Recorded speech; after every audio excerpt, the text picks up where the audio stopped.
화요일자 말씀 16일 우리 열왕기상 7장 1절부터 22절까지 우리 한 절씩 교독하겠습니다. 저부터 읽겠습니다. 솔로몬이 자기의 왕궁을 13년 동안 건축하여 그 전부를 준공하니라. 그가 레바논 나무로 왕궁을 지었으니 길이가 100규빗이요 너비가 50규빗이요 높이가 30규빗이라.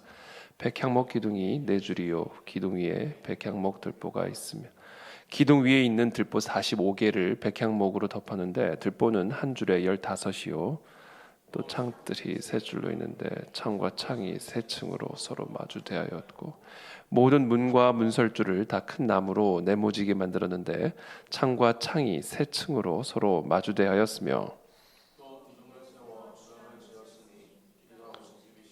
너비가 30규빗이며 또 기둥 앞에 한 주랑이 있고 또 그 앞에 기둥과 섬돌이 있으며 또 심판하기 위하여 보좌의 주랑 곧 재판하는 주랑을 짓고 온 마루를 백향목으로 덮었고 솔로몬이 거처 왕궁은 그 주랑 뒤 다른 뜰에 있으니 그 양식이 동일하며 솔로몬이 또 그가 장가든 바로의 뜰을 위하여 집을 지었는데 이 주랑과 같더라.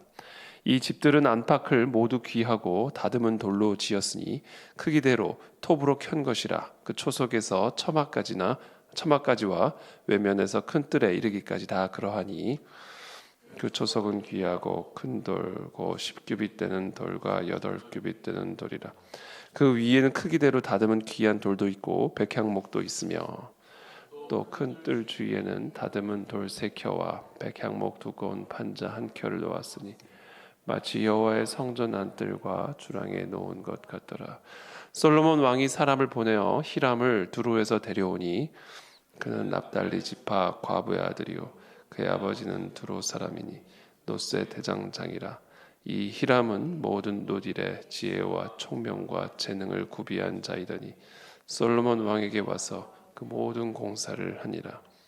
그가 놋 기둥 둘을 만들었으니 그 높이는 각각 18규빗이라. 각각 12규빗 되는 줄을 둘만 하며 또 놋을 녹여 부어서 기둥 꼭대기에 두었으니 한쪽 머리의 높이도 5규빗이요 다른 쪽 머리의 높이도 5규빗이며 기둥 꼭대기에 있는 머리를 위하여 바둑판 모양으로 얽은 그물과 사슬 모양으로 따은 것을 만들었으니 이 머리에 7이요 저 머리에 7이라. 기둥을 이렇게 만들었고 또 정류를 한 그물 위에 둘러 만들어서 기둥 꼭대기에 있는 머리에 두르게 하였고 다른 기둥 머리에도 그렇게 하였으며 주랑 기둥 꼭대기 있는 머리의 4규빗은 백합화 모양으로 만들었으며 이 두 기둥 머리에 있는 그물 곁 곧 그 머리에 공같이 둥근 곳으로 돌아가며 각기 성류 200개가 줄을 지었더라.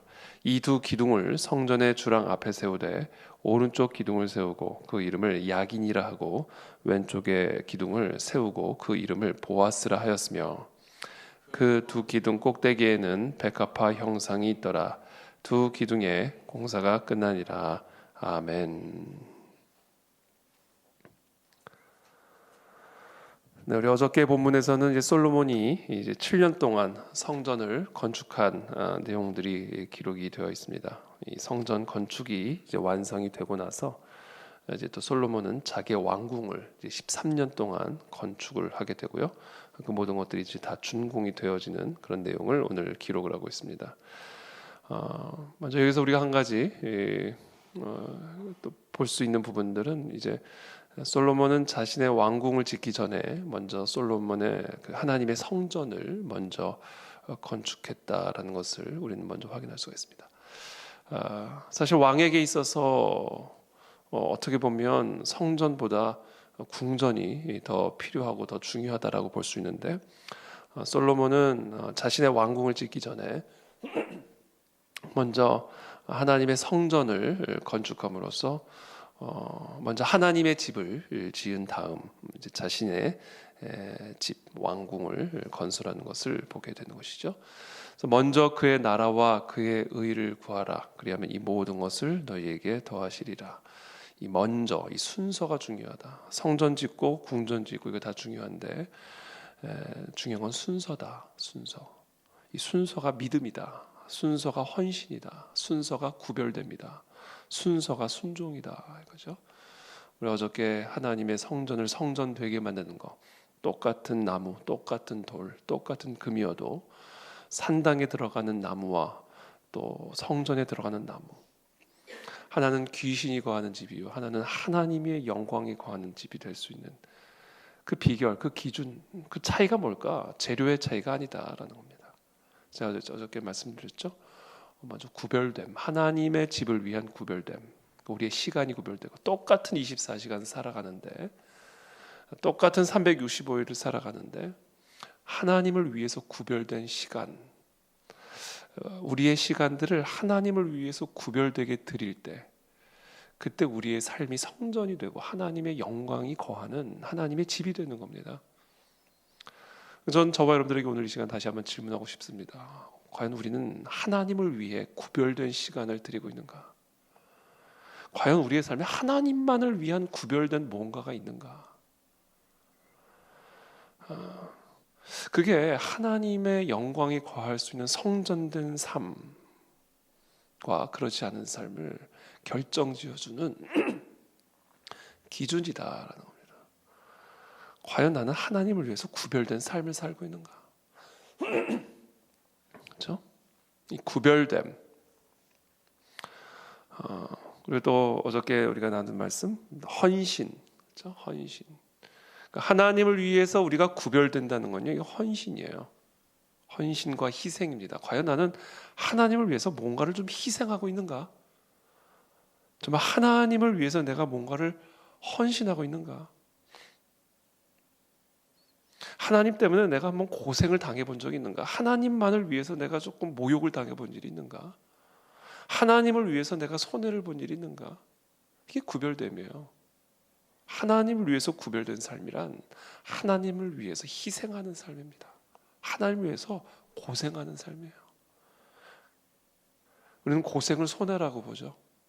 어떻게 해서든지 고생을 하면 건 손해라고 보고, 어떻게 해서든지 손해를 보는 것은 어리석은 일이라고 생각하죠. 어떻게 해서든지 내가 조금 더 기뻐야 되고, 어떻게 해서든지 내가 더 풍요로워야 되고, 어떻게 해서든지 내가 더 잘 돼야 되고, 어떻게 해서든지 하여튼 내가 더 높아져야 되고, 그걸 복이라고 생각하죠. 이게 하나님을 위한 희생 정신이 없는 거죠. 그걸 손해라고 보니까. 하나님을 위해 구별된 삶은 하나님을 위해 헌신하고 희생하고 손해보고, 심지어 하나님을 위해서 죽을 수 있는 삶, 하나님을 위해서 살고 하나님을 위해서 죽는 삶, 우리의 삶뿐이 아니라 우리의 죽음까지도 하나님을 위한 그런 삶과 죽음, 먹든지 마시든지 무슨 일을 하든지 살든지 죽든지 흥하든지 망하든지 높아지든지 낮아지든지 오직 하나님을 위한 삶, 그게 하나님을 위해 구별된 성전된 삶, 그와 같은 삶에 하나님의 영광이 임한다라는 거죠. 마지막으로 세 번째, 그와 같은 삶은 결국은 뭐냐? 하나님의 뜻에 순종하면 되는 거예요. 하나님이 하라는 대로 하는 겁니다. 하나님의 말씀을 내 발의 등이요 내 길의 빛으로 삼아서 하루하루 앞뒤 재지 않고 하나님이 하라는 대로 그 말씀에 귀를 기울이고 그냥 말씀대로 하는 거예요. 여러분, 하나님의 말씀이요 항상 우리에게 기쁨만 주면 얼마나 좋겠습니까? 그런데 그렇지 않아요. 하나님의 말씀은 때로는 우리를 슬프게 만들고 아프게 만들고 손해보게도 만들고 고생하게 만들고 나를 깨뜨리게 만듭니다. 나를 그냥 이렇게 부셔버린다는 거죠. 하나님의 말씀은 나를 태워버리는 게 이게 하나님의 말씀입니다. 그러니까 하나님의 말씀은요 나의 계획을 태워버리고요 나를 태워버리는 거예요. 나를 그냥 부셔버리고 깨뜨려버리는 겁니다. 그게 항상 좋을 리는 없죠. 그러니까 우리 지난 야고보서 주일 본문에서도 주의 이름으로 말한 선지자가 당한 고난과 오래 참을 본으로 삼아라. 주의 이름으로 말한 선지자, 이게 무슨 얘기냐면 주의 말씀을 전한 선지자, 하나님의 말씀을 하나님의 백성들에게 대언하고 전하는 선지자들이 당한 고난과 오래 참음을 본으로 삼아라. 그래요. 하나님의 말씀은 저와 여러분들을 부수는 말씀이기 때문에, 하나님의 말씀은 저와 여러분들을 태워버리는 말씀이고, 저와 여러분들의 아주 그 희망찬 기대와 계획들을 다 찢어버리는 말씀이기 때문에, 그 말씀을 전한 선지자들은 언제나 고난과 핍박과 비방과 모욕과, 그래서 오래 참음의 정신이 없이는 절대로 감당할 수 없었던 사명이죠. 순종입니다. 순종. 그게 똑같은 인생을 비범한 인생으로 만드는 비결이에요. 똑같은 나무를 하나님의 영광이 임재하실 수 있는 나무로 바꿀 수 있는 기준이요 비결입니다, 여러분. 그러니까 저와 여러분들이 똑같은 24시간, 똑같은 365일, 똑같은 인생을 사는데, 똑같은 질그릇이고, 그냥 똑같은 저와 여러분들을 완전히 다른 사람으로 만들어줄 수 있는 비결, 완전히 다른 인생으로 바꿔놓을 수 있는 기준, 그건 지금 이거예요. 이 성전을 건축하는 원리입니다. 구별됨과 헌신, 그리고 나를 부수고 나를 태우는 순종, 자존심도 다 태워지고, 그렇죠? 이 세 가지가 결국은 저와 여러분들의 삶을, 저와 여러분들의 몸을, 저와 여러분들의 인생을 전능하신, 영원하신, 무궁하신 하나님의 영광이 임재하실 수 있고 거하실 수 있게 만들 수 있는 그 성전 되게 만드는 비결이다라는 겁니다. 자, 그 모든 것들이 어떻게 이루어지는가? 우리의 삶에 먼저 그의 나라와 그의 의를 구할 때 그와 같은 성전된 삶이 이루어지는 겁니다. 먼저, 이게 더 중요한 단어예요. 제가 몇 주 전에 주일 예배도 나눴죠. 먼저 하나님을 위해서 먼저 하십시오. 언제나 하나님이 먼저가 되게 하십시오. 그리고 나서 이제 왕궁을 건축을 하게 되는데, 이 왕궁이 얼마나 화려한지 몰라요. 그래요. 먼저 하나님의 나라와 의를 구하면요, 하나님이 솔로몬의 그 명예에, 솔로몬의 그 인생에 참으로 뭐랄까요, 부족하지 않은 그런 왕궁을 하나님께서 부어주십니다. 하나님은 보상해 주십니다. 뿌린 대로 거두게 하시죠. 아니, 더 거두게 하시죠. 그래서 먼저 그의 나라와 그의 의를 구할 때 하나님은 솔로몬에게 아주 아름다운 그런 왕궁을 주셨습니다. 13년 동안 건축을 했어요. 성전은 7년 건축을 했는데 자기 왕궁은 13년을 건축합니다. 뭐 여러 가지 이유가 있습니다만, 그 중에 하나는 일단은 디자인적으로 성전은 어떻게 보면 왕궁보다는 조금 더 단순한 그런 어떤 설계일 수 있죠. 근데 그거보다는 일단 그 성전은 다윗 때부터 준비가 된 거예요. 다윗 때부터 여러 원자재라든지 이런 그런 어떤 건축 자재들이 사실 다윗 때부터 다윗이 미리 준비해 두었기 때문에 사실은 많은 준비가 이미 이루어졌던 것이고, 왕궁은 사실은 어떻게 보면 솔로몬의 그 성전을 건축한 이후부터 진행이 되었던 거기 때문에 또 그만큼 더 시간이 많이 걸린 것이죠. 그래서 사실은 준비 시간부터 따지면 성전은 다윗 때부터 준비된 것이기 때문에 그 건축 기간으로 따져도 사실은 솔로몬의 성전에 훨씬 더 많은 그런 정성과 시간과 노력들이 기울여졌음을 우리는 알 수가 있는 것입니다. 2절에 보면 그가 레바논 나무로 왕궁을 지었으니 길이가 100규빗이요 너비가 50규빗이요 높이가 30규빗이라 백향목 기둥이 4줄이요 기둥 위에 백향목 들보가 있으며, 그러면서 이제 아주 구체적인 이 솔로몬이 거처할 왕궁의 구체적인 인테리어, 원자재 이런 부분들에 대한 내용들이 설명이 되어 있습니다.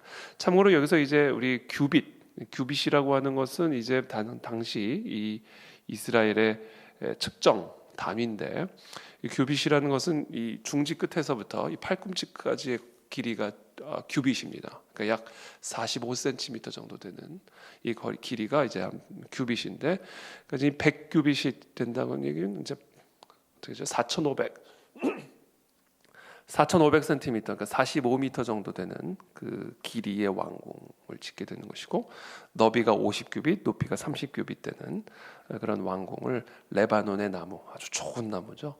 좋은 나무로 왕궁을 지었습니다.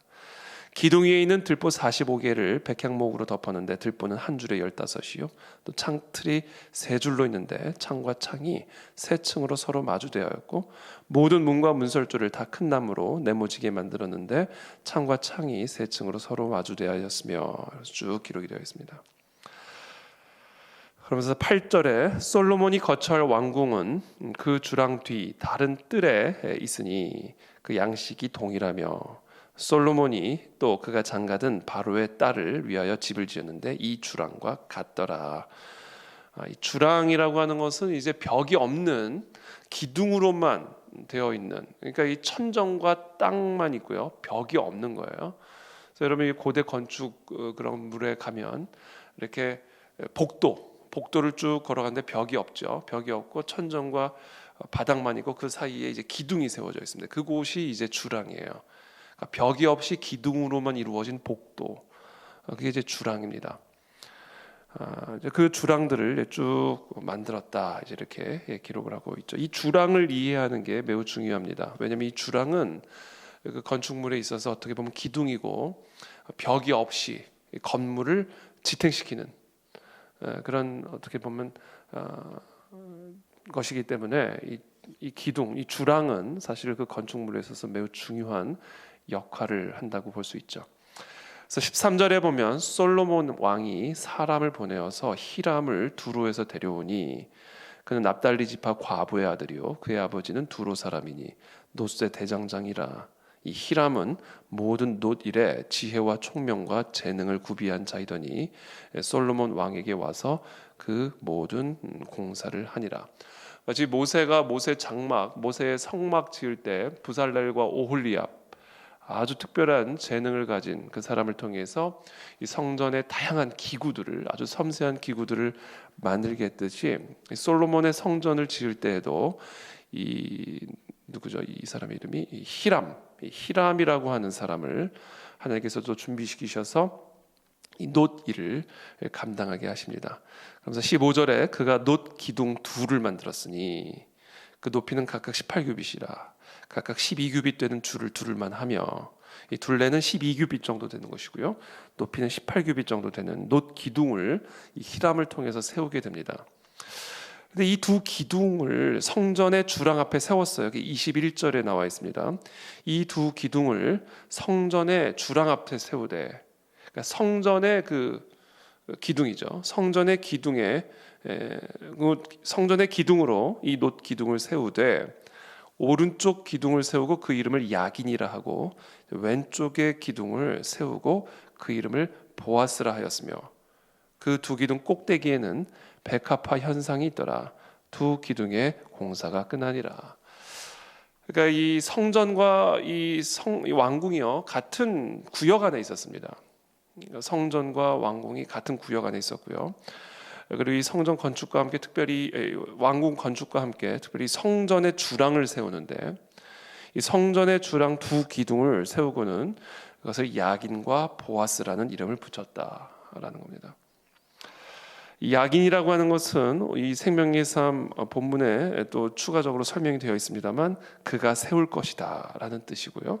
보아스라는 뜻은 그에게 능력이 있다라는 의미입니다. 그러니까 이 성전의 주랑에 그가 세울 것이다라는 이름의 기둥과 그에게 능력이 있다. 이 한마디로 무엇이 의미하냐면 하나님의 능력으로 세울 것이다. 그게 바로 이 성전의 주랑이 담고 있는 의미예요. 두 기둥이 담고 있는 의미입니다. 그에게 능력이 있고 그가 세울 것이다. 하나님의 능력으로 하나님이 세우실 것이다 라고 하는 복도를 건설한 거예요. 하나님의 능력으로 세울 것이다라고 하는 기둥이 세워진 그 복도를 성전의 복도로 삼은 것이죠. 그 복도를 걸어가는 겁니다. 그렇죠? 저는 오늘 이 본문을 통해서 오늘 우리가 묵상해야 될 것, 하나님의 성전은 하나님이 세우신다라는 겁니다. 하나님의 교회는 하나님이 세우신다라는 것이죠. 하나님의 능력으로 하나님은 하나님의 일들을 행하십니다. 솔로몬의 왕국, 그것은 하나님의 능력으로 하나님이 세우신다.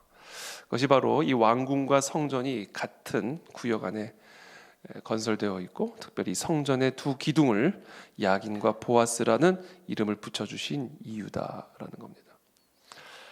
여러분, 저와 여러분들의 인생이 바로 이 야긴과 보아스의 기둥 위에 세워지는 인생이 되기를 축복합니다. 하나님의 능력이 저와 여러분들의 인생을 세우실 줄을 믿습니다. 하나님의 능력이 우리 그 안에 진리교회와 한국교회를 세워주실 줄을 믿습니다. 하나님의 능력이 이 나라와 이 민족을 세워주실 줄을 믿습니다. 그렇다면 이 두 기둥은 무엇을 의미할까요? 기도와 말씀입니다. 기도와 말씀이라고 하는 이 기둥에 하나님의 나라가 세워지는 것이고 하나님의 영광이 임하게 되는 것이고 하나님의 인생이 세워지게 되는 것입니다. 기도와 말씀. 이제 우리 느헤미야서를 좀 묵상을 하고 있는데 이제 우리 에스더 금식 기도회 하는 우리 교회에게 주실 말씀을 또 묵상하면서 이 느헤미야를 쭉 지금 묵상하고 읽고 있는데 무너진 성벽, 무너진 성전, 그렇죠? 바벨론의 포로로 끌려가서 예루살렘의 성전과 성벽들이 다 파괴가 되잖아요. 이 파괴되는 이유는 기둥이 무너져 버렸기 때문입니다. 기둥이 무너지니까 건물이 무너지는 것이고 기둥이 무너지니까 성벽도 파괴되는 것이고 그렇게 무너지니까 그 땅에 사는 모든 백성들의 삶도 다 파괴되는 것이고 그러니까 나라 기둥 무너지고 성전 기둥 무너지면요 그 속에 살아가는 인생은 버틸 수가 없는 겁니다. 그러니까 우리가 항상 나라와 교회를 위해서 기도해야 되는 겁니다. 나라와 교회가 저와 여러분들의 인생의 두 기둥이에요. 나라가 견고하게 세워지고 교회가 견고하게 세워져야 그 속에서 저와 여러분들이 걸어갈 수가 있는 겁니다. 인생이 걸어갈 수가 있는 것이죠. 그래서 나라와 민족이 다 무너진 그 성벽에 회파된 그 이스라엘 예루살렘 그 속에서 이제 느헤미야가 슬피 울면서 시작한 일이 뭡니까? 기도예요. 금식하면서 기도했습니다. 그리고 뭐예요? 에스라를 통해서 하나님의 말씀을 가르쳤어요. 그때 무너졌던 성전과 성벽들이 다 재건이 되고 이스라엘이라는 나라가 회복이 되는 겁니다. 여러분, 기도 우리가 이 금식 기도인데 제가 느헤미야 1장을 묵상하면서 이 생명을 걸고 기도해야 된다. 우리가 그냥 기도하는 게 아니라 이게 진짜 생명을 걸고 기도해야 된다. 기도에 우리의 생명을 걸어야 된다. 왜? 기도가 기둥이니까. 하나님의 말씀을 우리가 생명을 걸고 붙잡아야 된다. 왜? 말씀이 기둥이기 때문이다. 우리 그 안에 어저께도 아내랑 잠깐 아침에 아침 하면서 얘기를 나누는데 우리 교회가 이 기도가 더 강해져야 되지 않을까? 그런 이야기들을 나눴어요. 우리 교회가 과연 우리 교회에게 주신 사명을 감당할 만한 그런 기도가 지금 이루어지고 있는가? 우리 성도들이 그런 기도의 생활을 하고 있는가? 그런 이야기들을 좀 나눴어요. 우리가 하나님의 비전도 부르짖고 하나님의 사명도 부르짖고 있지만 과연 우리 그 안에 진리의 전체적인 성도들이 얼마나 우리가 진짜 이 기도에 목숨을 걸고 생명을 걸고 있는가? 기도하지 않고는 아무 일도 되지 않는데 기도가 기둥인데 과연 우리는 물론 우리 교회에 기도에 헌신된 분들이 계시지만 그러나 우리 그 안에 진리교회 전체 성도들이 여러분 느헤미야가 성벽을요 뭐 느헤미야 혼자 성벽을 세웠습니까? 뭐 느헤미야랑 같이 열심히 있는 몇 명이 성벽 세웠습니까? 아닙니다. 여러분 제가 나중에 나누겠지만 이스라엘 백성 전체가 다 감당한 거예요. 다 자기 구역을 맡아가지고 다 자기 몫을 감당했습니다. 그렇게 그 안에 즐겨 우리 모든 성도들이 기도의 몫을 감당하지 않으면 절대로 교회는 세워질 수 없고 절대로 나라와 민족은 세워질 수 없고 절대로 그 속에서 저와 여러분들의 삶은 세워질 수가 없다라는 거예요. 그래서 이거 어떻게 하면 좋을까? 어떻게 하면 우리 모든 아이들부터 어른들에게 이르기까지 기도에 생명을 걸 수 있을까? 저는 오늘 우리가 그것을 위해서 함께 기도하기를 원합니다. 하나님, 우리 그 안에 진리교회 모든 성도들이 아이들부터 어른들에게 이르기까지 지금 우리가 마음 편하게 있을 때가 아니다. 지금 나라가 어떻게 되고 있는데 지금 이 국가가 지금 어떻게 되고 있는데, 이 땅의 교회가 지금 어떻게 되고 있는데, 정말 우리가 하나님의 사람이라고 한다면 지금 느헤미야의 심정을 가지고 드라마 보면서 울 게 아니라 정말 우리가 이 나라 이 민족의 상태, 이 나라 이 민족의 교회의 상태를 보고 정말 옷을 찢고 가슴을 찢으면서 울어야 할 때다. 지금 우리가 드라마 보면서 울 때가 아니다.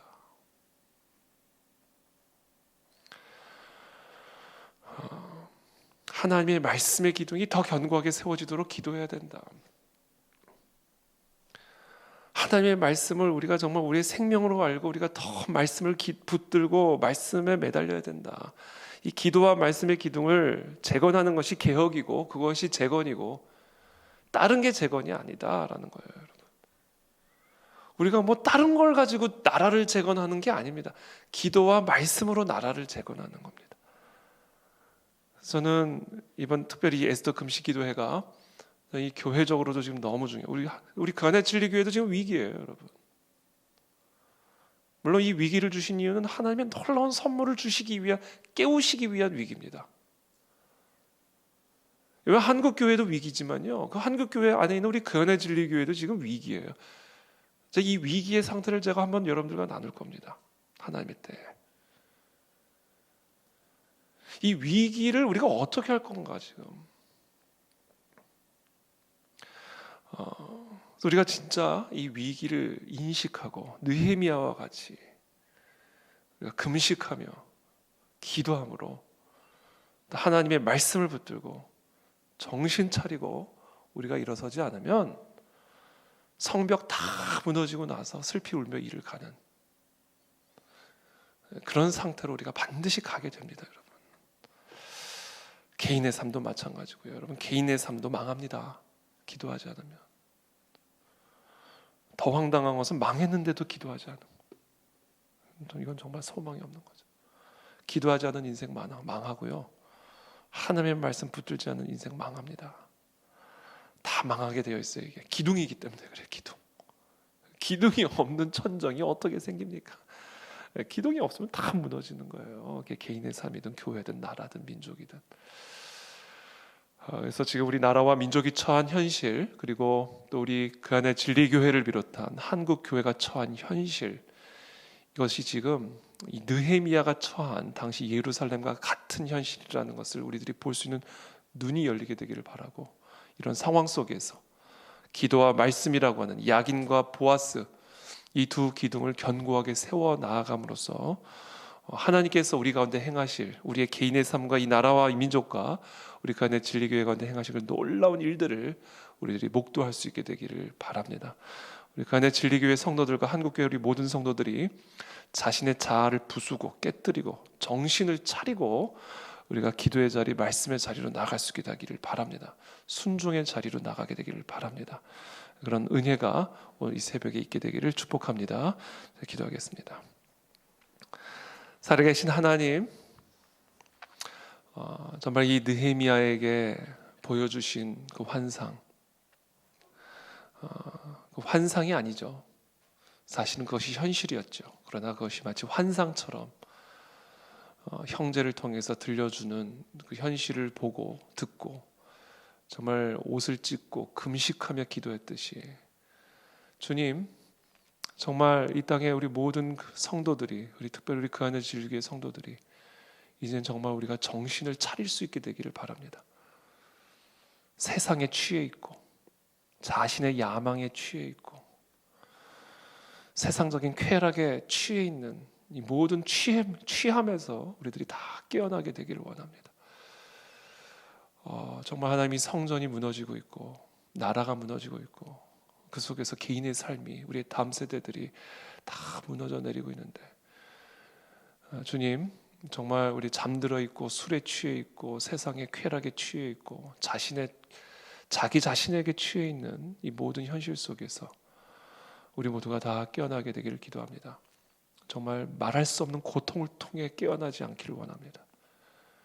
성벽이 다 회파된 그런 상태에서 깨어나게 되기를 원치 않습니다. 하나님, 우리가 스스로 죄를 뒤집어 쓰고 스스로 금식으로 들어가, 하나님, 정말 이 고통 가운데 우리가 스스로 들어가 기도함으로 이 땅에 무너진 이 야긴과 보아스가, 이 땅에 무너진 기도와 말씀이 다시금 재건될 수 있게 되기를 원합니다.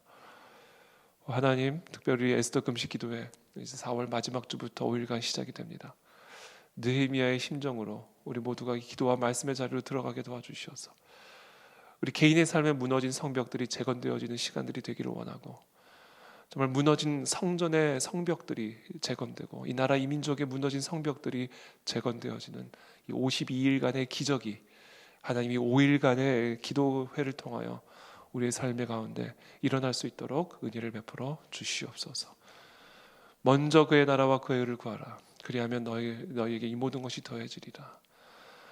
이 먼저가 믿음인 것을 기억합니다. 하나님, 오늘 이 새벽에도 우리에게 말씀하여 주셔서 먼저 하나님을 위해서 구별되어야 할 부분들, 순종해야 할 부분들, 헌신해야 할 부분들을 가르쳐 주시고 그것을 향해 걸어 나가는 진정한 하나님의 백성들, 자녀들 다 될 수 있도록 우리 모두에게 은혜를 베풀어 주시옵소서. 예수 그리스도 이름으로 축복하며 기도합니다. 아멘.